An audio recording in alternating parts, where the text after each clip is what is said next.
بسم الله الرحمن الرحیم و به نستعین انه خیر ناصر و معین. خیلی خوشحالیم که این فرصت نصیب ما شد که بعد از 23 سال بار دیگر ما به منشن بیاییم و تشکر میکنیم از انجمن فرهنگی هزارهای منشن که این برنامه خوب را برگزار کردند. از جناب آقای عبدالغفور صداقت و تیم همکارشان سپاسگزاریم. عرض سلام و احترام داریم به شما حضار محترم، دوستان گرامی، خانم‌ها، آقایان که اینجا تشریف آوردین و الان اینجا هستین. خدمتتون عرض کنم که و همچنین عرض سلام و احترام داریم خدمت بزرگانی که در این مجلس حضور دارند،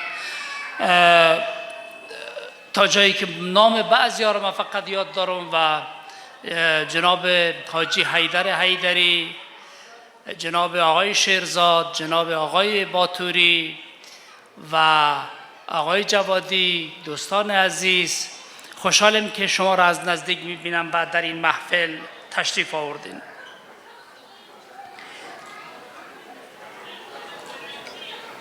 گرامی می‌داریم یاد بعض بزرگان شهر مونیخ از مردم ما و شما که امروز نیستند. جناب آقای انجینیر یوسفی یادشان بخیر و روزگاری بین ما بود، خدا رحمتشان کنه، درجاتشان عالی است، متعالی بفرماید و زحمات زیادی کشیده بود برای انجمن فرهنگی هزارهای مونیخ. و همچنین روزگاری که ما آمده بودیم بسیار یک جمع کوچکی اینجا 23 سال پیش فعال بودن و خوشحالیم که امروز این جمع تبدیل شده به این دریای خروشان جمعیت. مثلا در اون زمان حاج نصیر کوهی، آقای انجینیر یوسفی، آقای حاجی حیدر حیدری، جناب شیرزاد امروز صحبت‌های خوبی کردن، زحمات فراوان کشیدن. این عزیزان که بسیار قابل قدر است. من بیشتر از این معطل نمی‌کنم، شما را میرم مستقیما به اصل موضوع و بسیار ناراحت هستم که من باید راجع به موضوعی صحبت کنم که ناراحت کننده برای شما عزیزان. اما چه کنیم؟ از حقیقت فرار نمیتوانیم. این سرنوشت تلخی است که در طول 133 سال بر ما رفته است. بنابراین هزارها در دوران معاصر، در این دوران، در این طول 130 سال تقریباً چندین بار و در چندین دوره کشتارهای هولناک و بیرحمانه بر مردم ما تحمیل شده. از زمان عبدالرحمن که در اولین دوره است، به عنوان یک دوره تاریخی که بگذریم، میرسیم به دوره اول طالبان، به عنوان دومین دوره که در این دوره مردم ما مورد قتل و کشتار قرار گرفته. دوره سوم میتوان دوره 20 ساله جمهوریت را نام ببریم که در این دوره هم بر مردم ما حملات زیاد و بیرحمانه صورت گرفته که من در اینجا فقط فهرست آنها را نام خواهم برد. و همچنین دوره چهارم باز دوره طالبان دوم. راجع به دوره عبدالرحمن من نمیخوایم صحبت بکنم، به خاطر از اینکه او یک دوره تاریخی است و جداگانه است و ممکن است که بزرگان دیگر در اون رابطه بحث بکنن. اما آنچه که مورد تحقیق این جانب است همین دوره اخیر است، همین 30 و چند سال اخیر که بر افغانستان گذشته است. همونطور که شاهد هستید ما با این موضوع تلخ کشتارهای جمعی مردم ما در طول این 30 سال اخیر از زمان قتل عامهای مزار آشنا شدیم. یعنی این موضوع این جانب را از اون زمان ذهنم رو درگیر ساخته و به خود مشغول داشته و هیچگاه فراموش نمی شود از ذهن من. در مزار شما شاهدید که در سال، این یادتان از خصوصا بزرگان مجلس، که در سال 1998 به گفته و به شهادت رسانه‌های بین المللی بی‌طرف، طالبان در ظرف چند هفته بین 6,000 تا 10,000 نفر را به قتل رساندند. این سخن من نیست، سخن سازمان دیدبان حقوق بشر و گزارشگر ویژه سازمان ملل در امور افغانستان است.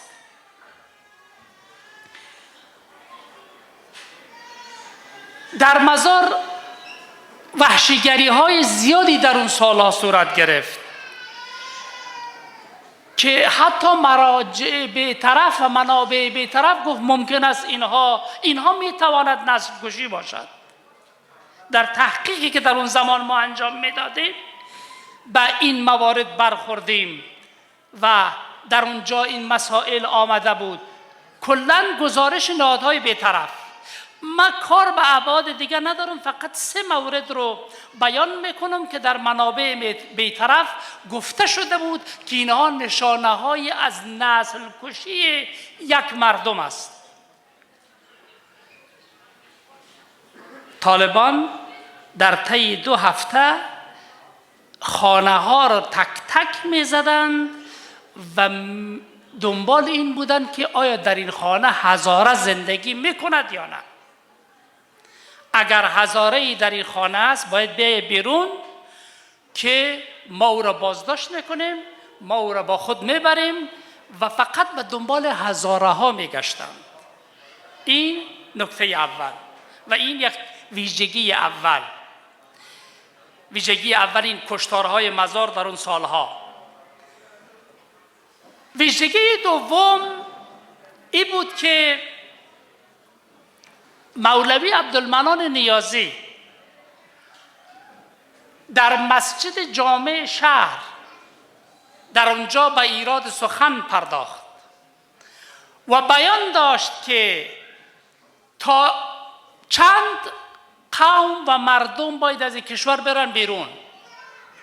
تاجیک ها به تاجیکستان، ازبک ها به ازبکستان و هزاره ها به گورستان. پس ببینید که در اینجا ما اینها به دنبال یک قوم خاص هستند که تازه او اقوام دیگر را به او کشورها قصد داره روان بکنن، اما این مردم میخواین به گورستان روان بکنن. این نشانه ای از قتل عام فجیع و پاکسازی نژادی بیرحمانه یک مردم خاص است.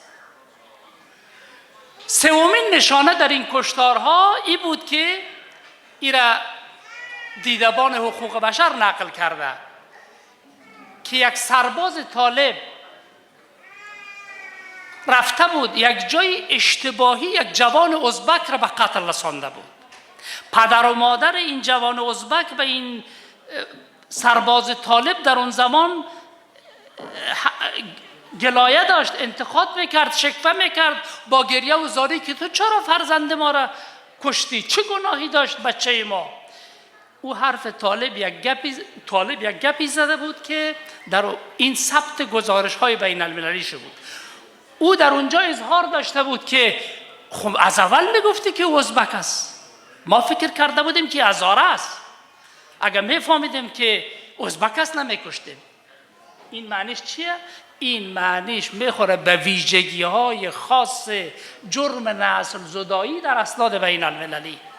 در تعریف جرم نسل زدایی در اساسنامه محکمه بین المللی جزایی آمده است که عنصر معنوی و عنصر روانی جرم آن است که عاملان جرم به دنبال یک قومیت خاص می‌گردند، به دنبال آن هستند که یک طایفه خاص، یک قوم خاص، یک قبیله خاص رو به دلیل آنکه آنها به این قومیت تعلق دارند از بین ببرند، به دلیل آنکه تو هزاره هستی باید کشته شوی. دیگه کار نداریم که چه خصوصیات داری یا نداری. پس این مورد سومی که در تحقیقاتی که در رابطه با کشتارهای مزار سال 1377 یا از نظر شمسی و سال 1998 میلادی صورت گرفته، کارشناسان بین المللی اظهار داشتند. در تحقیقاتی که در اون سالها راجع به کشتارهای مزار شد، منابع ما خدمت شما عرض کنم که گزارش نهادهای بی‌طرف بین المللی بود، مثل گزارشگر ویژه حقوق بشر، مثل دیدبان حقوق بشر و آواره ها و مهاجرانی که از کشتارهای مزار جان سالم و زنده به در آمده بودند و به مشهد رسیده بودند.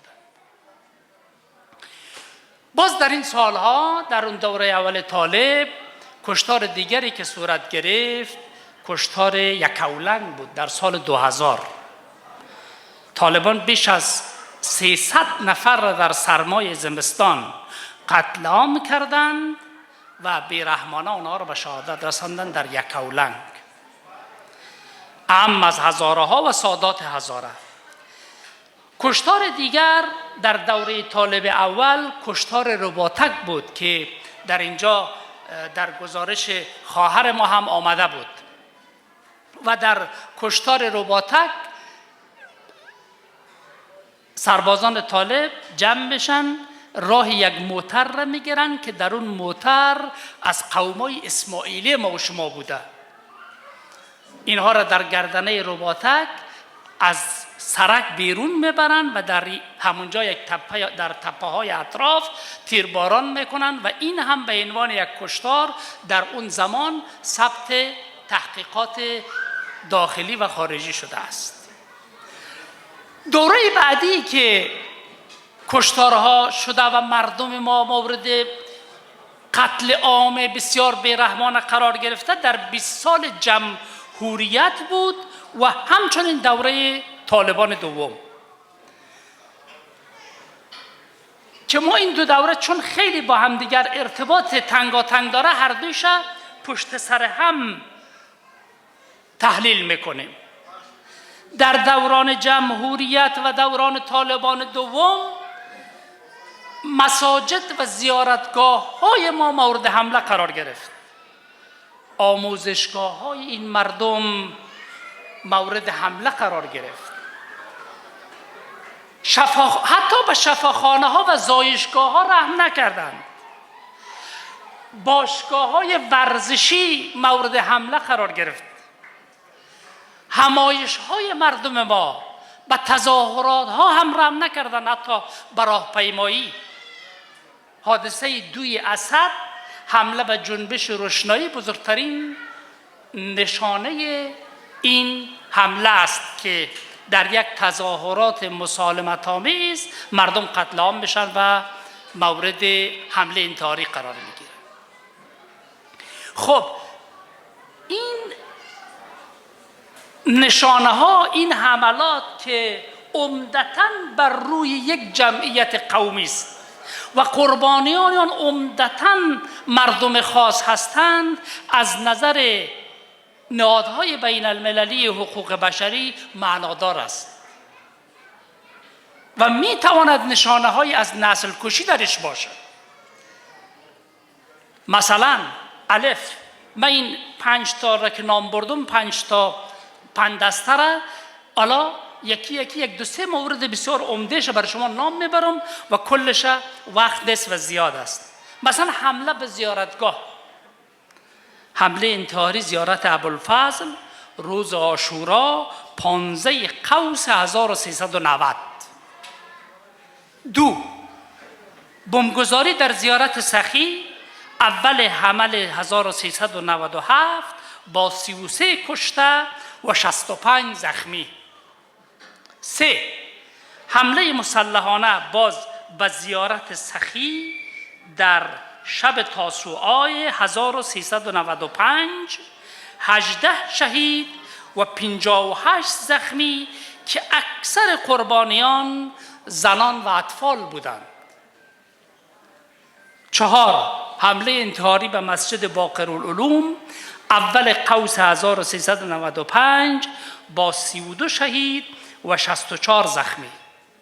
5. حمله تروریستی به مسجد امام زمان قلعه نجارها کابل 3 سنبله 1398،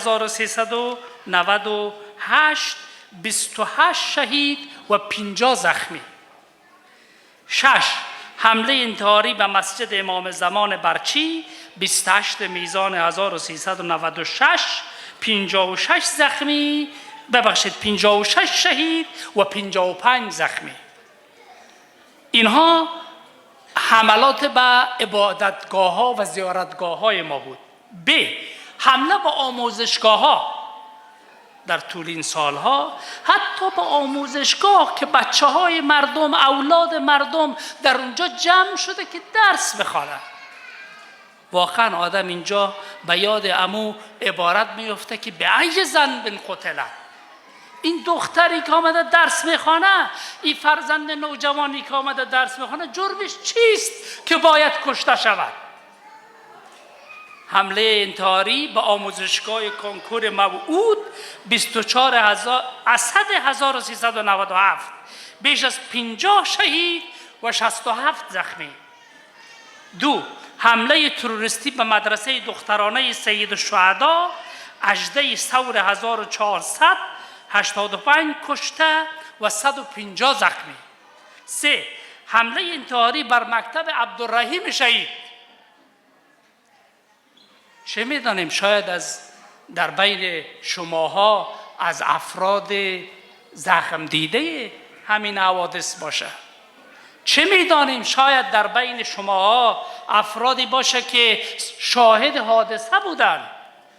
چه میدانیم، شاید در بین شما خانواده های داغدار این حوادث باشند.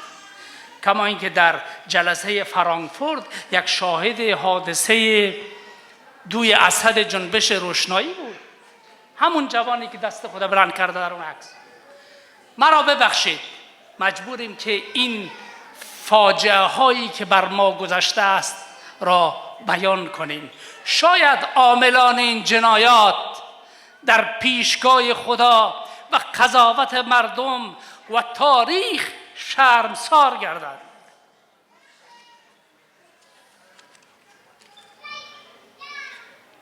حمله به زایشگاه. جیم. حمله به زایشگاه. حمله به شفاخانه صد بستر برچی 23 ثور 1399 و هدف قرار دادن زنان بیمار، زنان حامله و نوزادان. 16 شهید و 16 زخمی. دال. حمله به باشگاه‌های ورزشی که بارزترین آن حمله انتحاری به مجتمع ورزشی خاتم الانبیا در برچی است. 15 سنبله 1397، 26 شهید و 91 زخمی. دوستان عزیز، اینها فاجعه هایی بوده که در همین سالهای اخیر بر مردم ما گذشته است. اینها جنایات بین المللی که در افغانستان ظلم، قتل عام، کشتار، پاکسازی نژادی که بر ما رفته است. اما پاسخ بین المللی با آن که خیلی خلاصه میخوایم عرض بکنم، وقت شما رو نمیخوایم زیاد بگیرم. دوستان عزیز، خوشحالیم که شما زنان و مردان قهرمان اکنون به بیداری رسیده اید. در اکثر شهرهای اروپایی میبینیم که از شهدای خیش یادبود به عمل میآورید، گرامی می‌دارید و امروز چنین با شکوه در حاضر شده اید. دوستان، حق دادنی نیست، حق گرفتنی است. اگر زنان قهرمان ما امروز به حقشان رسیدند و توانستند دادخواهیشان رو به محکمه بین المللی جزایی ببرند،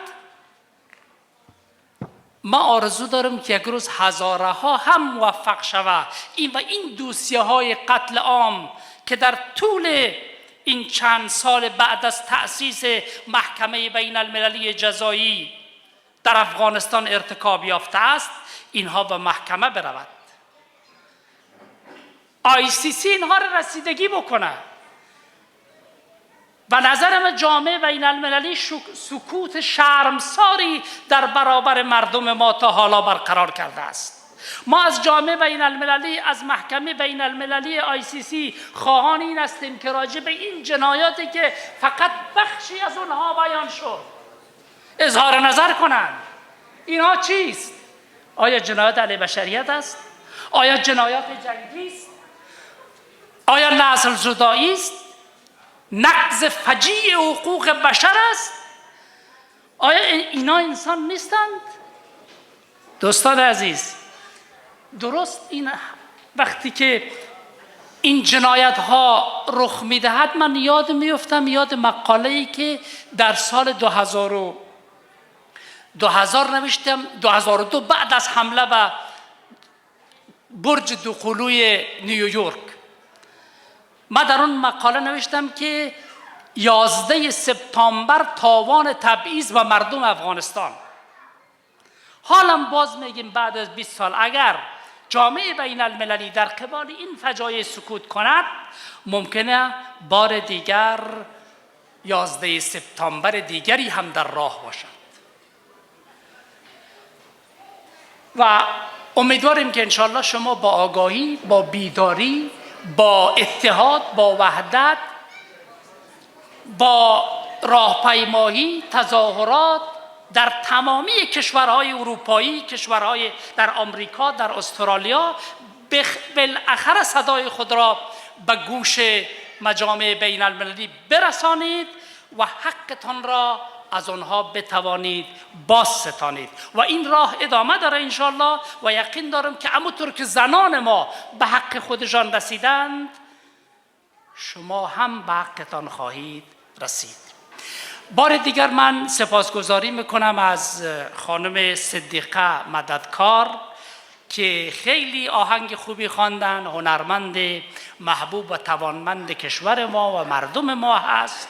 ایشان خیلی آهنگ خوبی خواندن. جوان عزیز ما بسیار دنبوره خوب نواختن. از هر دو این عزیزان هم تشکر میکنم. من دیگه وقت شما را نمیگیرم. تشکر که به من این فرصت رو دادید، ما را به این مجلستان دعوت کردید و السلام علیکم و رحمت الله.